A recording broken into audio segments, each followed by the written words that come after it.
Kemacetan panjang terjadi akibat terjadi kecelakaan tunggal di tikungan di samping Armet, Desa Parugede, Kecamatan Bandar Baru, Pidi Jaya.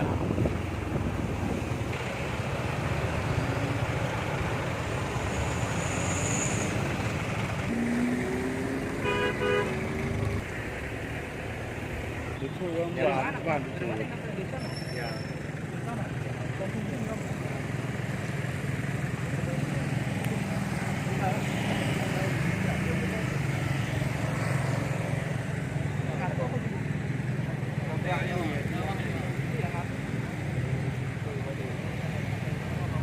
Tapi juga